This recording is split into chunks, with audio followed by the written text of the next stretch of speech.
জেলে বসে ভোটে নিজে না লড়তে পারলেও পাকিস্তানের সাধারণ নির্বাচনে রীতিমতো প্রাসঙ্গিক হয়ে উঠেছেন ইমরান খান। এক সময়ের বিশ্বজয়ী ক্রিকেট অধিনায়ক থেকে আজ পাকিস্তানের রাজনৈতিক দলের সুপ্রিমো, সামলেছেন প্রধানমন্ত্রীর পদও। তাঁর দল ভোটে লড়ার অনুমতি পায়নি ঠিকই, তবে ইমরান সমর্থিত প্রার্থীরা যেভাবে সবাইকে পিছনে ফেলে দিয়েছেন তা তাক লাগিয়ে দেওয়ার মতো। তবে ইমরান খান প্রথম প্রধানমন্ত্রী নন যিনি জেল খাটলেন। পাক ইতিহাসে এমন নজির রয়েছে একাধিক।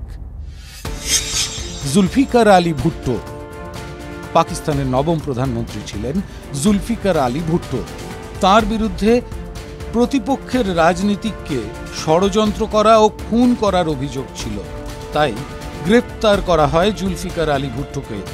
1974 সালে গ্রেপ্তার হওয়ার পর জেলবন্দি করা হয়েছিল তাঁকে মৃত্যুদণ্ডের নির্দেশও দেওয়া হয়। 1979 সালের 4 এপ্রিল ফাঁসি হয় জুলফিকার আলী ভুট্টোর। বেনজির ভুট্টো এখনো পর্যন্ত পাকিস্তানের ইতিহাসের একমাত্র মহিলা প্রধানমন্ত্রীর নাম বেনজির ভুট্টো। 1986 সালে তাঁকে গ্রেফতার করা হয়। প্রকাশ্যে একটি জনসভায় তৎকালীন সামরিক প্রধান জিয়াউল হকের সমালোচনা করেন বেনজির ভুট্টো।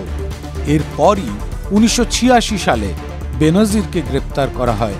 1999 সালে এপ্রিল মাসে তাঁকে 5 বছরের কারা হেফাজতের নির্দেশ দেওয়া হয় দুর্নীতির অভিযোগে। পাশাপাশি 50 লক্ষেরও বেশি টাকা জরিমানাও ধার্য করা হয়। নওয়াজ শরীফ 1999 সালে গ্রেপ্তার হন PMLN প্রধান তথা তৎকালীন পাক প্রধানমন্ত্রী নওয়াজ শরীফ। পরে তাঁকে 10 বছরের নির্বাসনেও থাকতে হয়। এরপর 2018 সালে নওয়াজ ও তাঁর মেয়ে মরিয়মকে 10 বছরের কারাদণ্ডের নির্দেশ দেওয়া হয় একটি দুর্নীতির মামলায়। শাহিদ খাক্কান আব্বাসি 2019 সালে প্রাকৃতিক গ্যাস সংক্রান্ত একটি দুর্নীতির মামলায় গ্রেফতার করা হয়েছিল শাহিদ খাক্কান আব্বাসিকে। পরে তাকে জামিনে মুক্ত করা হয়। ইমরান খান তোষাখানা মামলায় গ্রেফতার হন ইমরান খান।